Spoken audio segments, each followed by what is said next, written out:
right now. It is time for us to check sports. Let's bring in Mike Cozzi. Morning, Mike.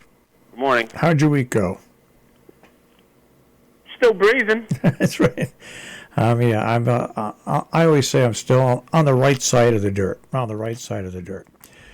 Well, I want to go to basketball for a second, and Mike, and I want you to explain this. And this is what I don't understand about the New York media or the tri-state media. The Knicks are terrible. Have been terrible for how long, Mike? Since Willis Reed, Bill Bradley, all that. 1973. Yeah, terrible. Absolutely terrible. They had a few good years. They were a finger roll away from winning the NBA championship with Pat Ewing, but it didn't happen. But basically, they've been terrible. This year, the Knicks, now in the second half of the season, are above 500. They're in fifth place in a weak Eastern Division, but they're still in fifth place and only a game and a half out of fourth place. 2 games out of ninth.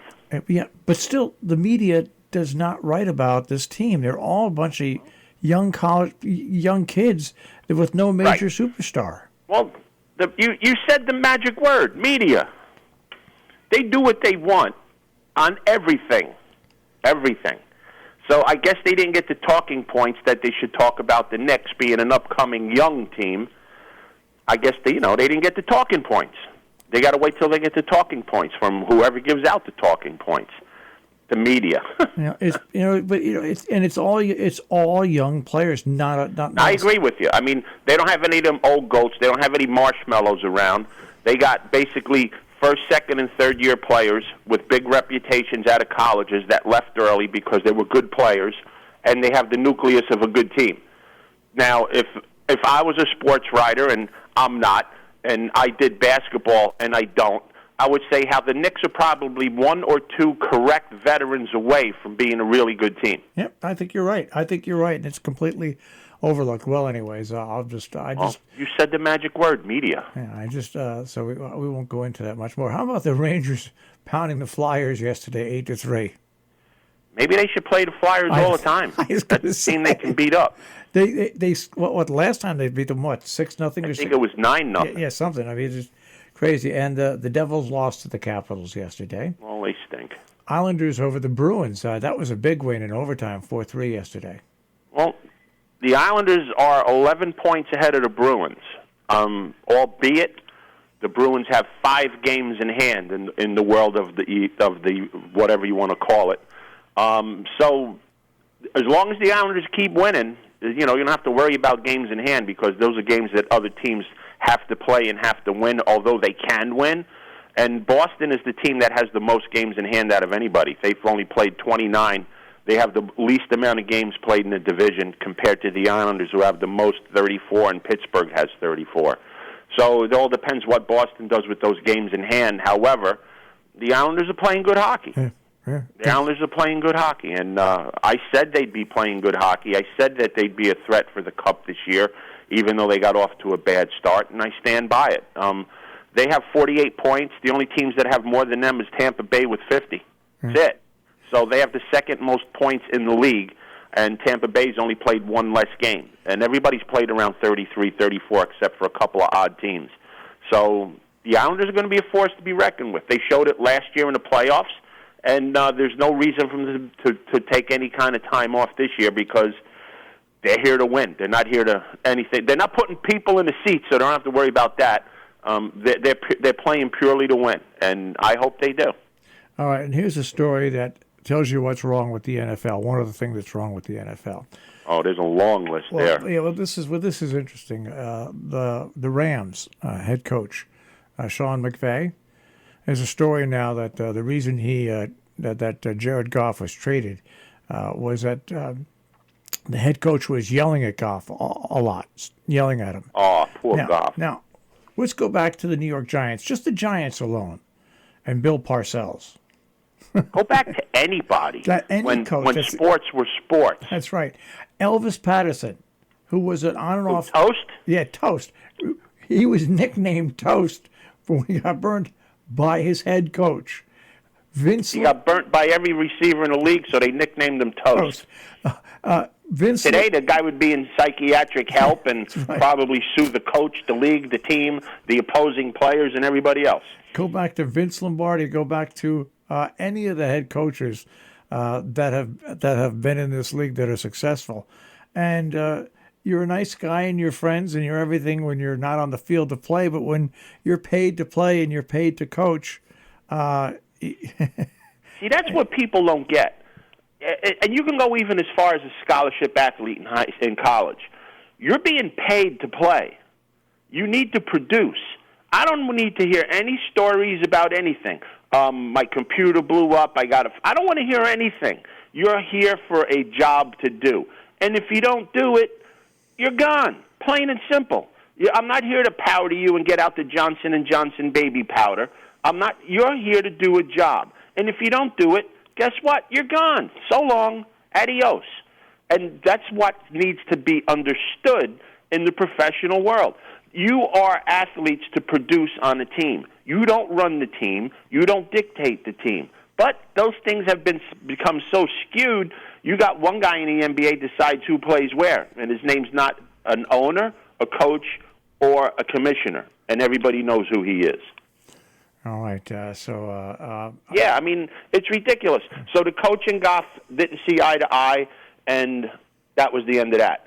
So what's that tell you about Goff? Well, let's say you got to toughen up. I mean, this is your job. You know, I labored in my field for 33 years till I got to become an owner. Okay, and you know what? Criticism, constructive criticism, whether it was given by somebody yelling at me, right, made me a better broadcaster. Mm-hmm. And that's not, everybody's a finished and complete anything nowadays. That I don't need any more help. I don't need to be any better. I'm the best in the world. Yeah, okay. Yeah. All right. Well, it's ridiculous. Yeah, those are absolute. And you know what? I deal with it in high school with players in high school. You tell them something, and they're like, "Oh, well, I don't do it that way." Well, who the hell are you? Then why am I here? Go and run your own team. I don't need to be here then. I tell them, son, I've lost games you wish you can play in. That's what I tell them. All right. I got one kid in high school. He hasn't won a high school game yet. He's a senior. He thinks he's a star. All I say is, "What's your record?" "Oh, well, I don't want to hear it. I don't want to hear, oh, well, what's your record?" "I haven't won a game." "Then shut up." Play. That's exactly what I tell them. Just play. All right. Any other sports? I know we got racing to talk about, but anything else? Other sports that you want to talk about? Yeah, this not NBA, the NCAA tournament. It's a complete joke. Yeah. Now they don't play till tomorrow, and you play till Tuesday. Come on, man, this is like ridiculous. Really ridiculous. Why aren't they playing? Oh, well, we can't. Come on. One team just went to the zoo yesterday. They're so bored because they're in the bubble. I mean, these are kids. These are young men. They can't sit in a hotel all the time unless you expect the hotel to be ransacked and burned down. They're kids. I mean, they can't stay in a hotel all the time. It's bad business. All right. Got some racing this weekend? Yeah, we got some racing. You're going to hear how great the races are at Gulfstream this weekend, but there's one problem. There's no Lasix on any of these horses, and I've been saying it all spring. You can't pick these races. You have no idea what's going to happen unless these horses haven't been running on Lasix. So I found two races where I think we're in good shape. One's the 13th race. It's the 1 3/8 Orchid on the turf. It's the 13th race. Goes off at 5 to 6 tomorrow night. You're going to hear a lot about a lot of horses in here, but you really got to read between the lines. The 9-horse, trained by Todd Pletcher, won the La Proviante back in January. First time not running with Lasix. This horse is going to be so overbet, it's ridiculous. Two other horses that you can take in here. One is the horse that ran second to him in the same race, Delta's Kingdom. Only got beat 2 lengths. Had some issues in the race where Always Shopping got a nice trip from the rail. He had the 1 position out of 12, and Delta's Kingdom had the 8. And where the gate situated on the far turn, this horse is wide immediately on the first turn, Delta's Kingdom. So with a little bit of a change in post positions here, I think Delta's Kingdom gets the best out of Always Shopping. And I think the horse that definitely trips out is going to be the one horse, Warlike Goddess, another Billy Mott trainee. Ran last time in February 27th at Gulfstream, going a mile and 3/16 on the turf. Ran a nice even race with a little bit of a late kick. Came off of a 3-month layoff. Much tighter for this race from the rail with Leparoux. I think he works out a good trip and clicks. So in the Orchid, we're going to go with the Mott Exacta, the 1 Warlike Goddess, and the 7 Delta's Kingdom. Next race is the 14th race, which is the Florida Derby. And you're hearing all the noise about Bobby Baffert's horse, Spielberg. This isn't a movie. This is a race. So I don't know how Spielberg's going to do in a race. He has run without Lasix. He's won a maiden special weight and a fake race at Los Alamitos. This horse is shipping cross country. If somebody knows the last time Bobby Baffert won a stake race at Gulfstream, please let me know. One of the best Breeders' Cups I ever had in 1999 when Bobby Baffert had, I think, every favorite in every race, and I bet against every Bobby Baffert horse. I had one of the best Breeders' Cups ever because none of his horses even hit the board. Throw Spielberg out the window. Greatest Honor will win the Florida Derby. And like I said, Greatest Honor will win the Kentucky Derby. So this is just a step in the road for Greatest Honor, trained by Shug McGahee. All systems go. And the horse to look at, Mott could have a big day, is another Mott horse from the rail, Nova Rags. This horse ran a pretty decent race in the Sam Davis. He's a lightly raced horse. Has performed well without Lasix. Gets the rail in this race, which is real important. Outside is very, very tough, which is another nail against Spielberg, coming out of the 10-hole. I think Nova Rags at 12-1 can turn a $4 horse into maybe a $30 exacta. So the 7, Greatest Honor, should win this race in his prep for the Derby, and Nova Rags is the way to go, in my opinion, to make a little bit on the exacta. So we'll see how this goes, and post time for the Florida Derby's at 6:40, and it's probably going to be covered by some channel, but I don't know which one.